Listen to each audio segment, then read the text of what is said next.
ओर से जिले के जिलाध्यक्ष को नमन की बात को रखूंगा।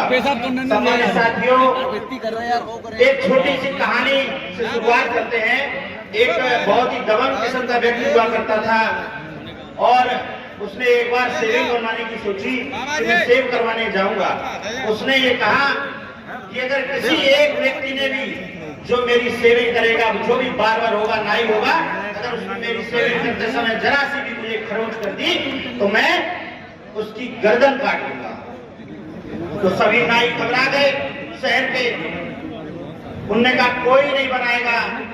तो छोटे से कस्बे से एक नाई आया, उसने कहा मैं बनाऊंगा और उसने बहुत ही प्यार से उनकी सेविंग कर दी। जो दबंग व्यक्ति था वो जाते जाते बोला तुझसे मैं खुश हूं, लेकिन ये बता कि तुझे डर नहीं लगा? बोले डर कैसा, अगर थोड़ी सी भी खरंच तुम्हारे ऊपर आ जाती तो उस तरह तो मेरे ही हाथ में था। ऐसी ही समस्याओं से हमारा देश उलझ रहा था।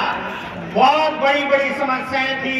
गुजरात से एक व्यक्ति आया जिसने बड़ी बड़ी समस्याओं का निदान कर दिया और बहुत सी समस्याएं अभी भी रह गई हैं। 370 से लेकर 3 तलाक तक सभी समस्याओं का निदान कर दिया है, लेकिन अभी भी बहुत ज्वलंत समस्याएं हमारे देश में हैं। इसलिए मोदी जी के हाथों को मजबूत करने के लिए हमें ये भी सीट आदरणीय माननीय हमारे पर्यटन मंत्री जी को जिता करके भेजनी है। और जो जिनके खिलाफ हम चुनाव लड़ रहे हैं, समाजवादी पार्टी को पीडीए की बात करने हमारे बीच में आएगी।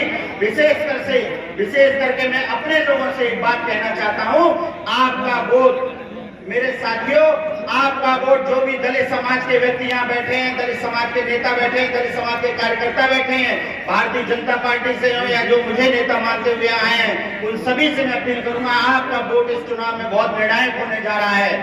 आपके बीच में ये लोग आएंगे और बहकाएंगे, आपसे कहेंगे कि लोकतंत्र खतरे में है, संविधान खतरे में है। तो उनसे पूछना कि संविधान उस समय कब खतरे में नहीं था जब इस प्रदेश में आपके पति मुख्यमंत्री हुआ करते थे, जो आज यहाँ से सांसदी का चुनाव लड़ रही हैं। बताइए 15-20 लाख वोटर होता है एक लोकसभा में। कन्नौज जैसी लोकसभा पे उन्होंने किसी को पर्चा नहीं भरने दिया था, आपको याद होगा।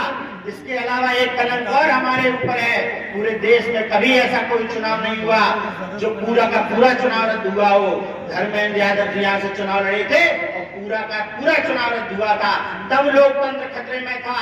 दलितों के लिए बनाए गए जिलों के नाम आपने बदल डाले, तब लोकतंत्र खतरे में था। लोकतंत्र खतरे में तब था जब परम पूज्य बाबा साहब के नाम से बनाए हुए मेडिकल कॉलेज का नाम आपने बदल करके रख दिया था।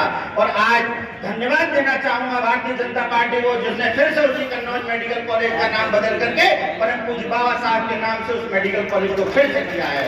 और उसके अलावा मैं ये जो काशीराम साहब जी के ऊपर जाके माल्यार्पण करते हैं, काशीराम साहब के नाम से बने हुए जिले कासगंज का नाम भी इन्हीं ने बदला था। उसके अलावा काशीराम साहब के बने हुए स्मारक को इन्होंने अय्यासी का अड्डा कहा था। तो मैं अपने दलित समाज के भाइयों से कहना चाहता हूं, जब भी आप वोट डालने जाएं तो इनसे पूछना कि प्रमोशन में आरक्षण खत्म करने वाले कौन लोग हो। हमसे वोट की उम्मीद न करो, आप यहाँ से जाओ, हम आपको वोट देने वाले नहीं हैं। मैं अपने लोगों से अपील करता हूँ कि जब आपके पास आए इनके बस्ते मत लगने देना उन बूथों पे, उन बूथों पे जिन बूथों पे आपने नेताजी को श्रद्धांजलि देते हुए जिता दिया था। ये वही डिम्पल यादव है जो पीडीए की बात करेंगी, लेकिन जब अपने कार्यकर्ताओं की बात आएगी तो वहां से एक लेटर आ जाता है। बहुत सा नेता, मैं आप लोगों को बता दूं, बहुत सा नेता समाजवादी पार्टी का नाराज बैठा है। आप लोगों के पास इससे अच्छा मौका नहीं हो सकता। वो नेता कहीं आप समाजवादी के पक्ष में वोट मांगने नहीं जाएगा। आप लोगों को इसको भुनाना है। वो नाराज हमसे, आपसे नहीं है, शासन या प्रशासन से नहीं है, इन्हीं लोगों से नाराज है, क्योंकि एक शराबी विधायक है यहाँ का, वो सभी कार्यकर्ताओं को निगलेक्ट करता है। कोई नेता हो, कोई कार्यकर्ता हो, वो ये चाहता है उसको, वो अपने आप को मिनी मुख्यमंत्री कहा करता था सरकार के समय में, और उसकी गुंडागर्दी को बहुत से लोगों ने झेला होगा और देखा होगा। तो उनको बता दो कि दलित समाज तुम्हारी गुंडागर्दी अब दोबारा नहीं देखेगा। दलित के साथ साथ पिछड़े वो सभी पिछड़े समाज के लोग जिन्होंने इनकी गुंडागर्दी को पिछले कार्यकालों में देखा था, वो इनकी गुंडागर्दी को अब नहीं देखेंगे। और ये बात आप ध्यान रखो कि जब तक इनकी गुंडागर्दी लोगों के जहन में रहेगी, ये सरकार में आने के सपने छोड़ दें। और ये सीट जो रही सही थी ये भी इनके हाथ से जाने वाली है।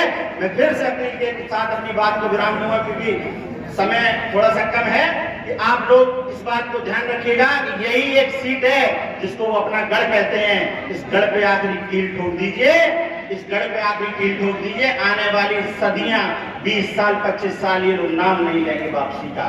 आप सबसे कहता हूं एक एक वोट, स्पेशली मेरे समाज के लोग यहाँ खड़े हुए हैं, बैठे हुए हैं, जितेंद्र है, हमारा राजेश है, बहुत सारे कार्यकर्ता आए हैं, अपने लोगों को भी लेके आए होंगे।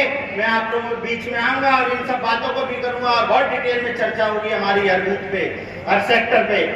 आप लोगों से इसी अपील के साथ कि इन बातों, जब वो आपके बीच में आए तब इन बातों को पूछ लेना, उनको उसी तरह दौड़ा देना। इन्हीं बातों के साथ अपनी वाणी को विराम दूंगा। जय हिंद, जय भारत।